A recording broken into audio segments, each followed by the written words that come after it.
By the summer of 1942, Malta was no longer fighting a war. It was starving inside one. For 2 years, the small island had endured relentless siege, over 3,000 air raids. Its harbor shattered, its airfields cratered.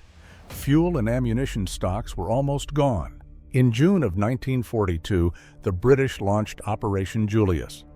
2 convoys moving separately, hoping speed and surprise would be enough. From the east came Operation Vigorous. Merchant ships sailed west toward Malta into waters dominated by Axis aircraft, submarines, and surface fleets. They were bombed, they were torpedoed, they were hunted day and night. Losses mounted, fuel ran low. Vigorous turned back, Malta received nothing. From the west came Operation Harpoon, a smaller convoy racing through the Mediterranean under constant attack. Only 2 ships made it through. The supplies they carried were barely enough to delay the inevitable. British reached a blunt conclusion. Malta had weeks left, not months, weeks. There would be no dramatic last stand, just surrender. So the Royal Navy made a decision unlike any before it. They would not try another small convoy. They would gamble everything, ships, aircraft, and lives, on one final, overwhelming attempt. It would be called Operation Pedestal. 14 merchant ships, protected by 4 aircraft carriers, 2 battleships, 7 cruisers, and more than 30 destroyers and corvettes. Over 24,000 men would take part. They would force this convoy through the most heavily defended waters on Earth. They would do it in daylight. And if it failed, Malta would fall. This is the story of that gamble. This is Operation Pedestal. Malta was small, so small it barely registered on most maps, but its location made it one of the most important pieces of territory in the entire war. From this rocky island in the central Mediterranean, British submarines, bombers, and reconnaissance aircraft were striking at Axis supply convoys moving between Italy and North Africa. Every ship sunk meant fewer tanks for Rommel, fewer trucks, fewer shells. The Axis understood this, and so they tried to starve the island into submission. By 1942, Malta had endured over 3,000 air raids. British intelligence estimated Malta had 7 weeks of supplies left. After that, there would be no dramatic last stand, just surrender.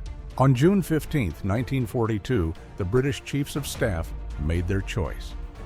They would send the most heavily protected convoy of the war, its code name Operation Pedestal. Vice Admiral Neville Siffret was given command. His formation, Force F, was enormous. And among them was one vessel that mattered more than all the others, SS Ohio. A tanker, unarmed, slow. She carried aviation fuel. Without it, Malta's fighters would be useless, and the Axis knew it. The convoy was designated WS-21S, a supposed run to the Suez Canal. It was a lie. Axis agents in Spain saw it assembling.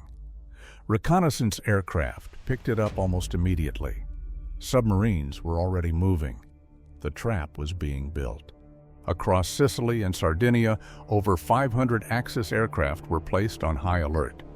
Torpedo bombers, dive bombers, fighter escorts, submarines stood into patrol lines. Italian MAS boats and German S-boats prepared for night attacks. This would not be a single battle. It would be a running execution. On August 10th, Force F crossed into the Mediterranean. The sea was calm, too calm. Italian reconnaissance aircraft appeared on the horizon. They did not attack. HMS Furious detached from the convoy. She carried 38 Spitfires. They would fly directly to Malta. Whether the carrier survived or not, it was a brutal calculation, but a necessary one. Beneath the surface, U-73 was already stalking. She bypassed Furious, ignored destroyers, and crept toward the carrier at the rear, HMS Eagle. On Eagle's deck, Sea Hurricanes were being prepared for launch. She was old, slow and tired, as she turned into the wind. Beneath the surface, U-73 had found its mark. The periscope steadied. HMS Eagle, filling the crosshairs. A carrier steaming straight and level. Unaware. U-73 fired. 4 torpedoes left their tubes, sliding into the darkness. White wakes carved forward. The distance closed. There would be no warning. The first torpedo struck, then another. All 4 hit home. Water tore into Eagle's engine rooms. Steel buckled. The ship shuddered from bow to stern. On the flight deck, aircraft broke loose. Fighters slid across tilted steel and vanished into the sea. Men ran. Men shouted. Men fell. Fire rolled across the deck. Ammunition cooked off. Smoke swallowed the carrier. The list to port grew heavier by the second. Inside the bridge, the truth was clear. Eagle was finished. The order went out. Abandoned ship. Destroyers closed in. Life rafts hit the water. Men leapt. Some swam. Some were pulled clear. And many were never seen again.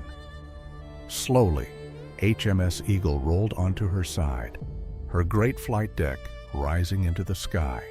Then she slipped beneath the surface. Gone. 8 minutes after the first hit, 231 men went down with her. Force F did not stop. It could not. This was not harassment. This was annihilation. HMS Eagle slipped beneath the Mediterranean.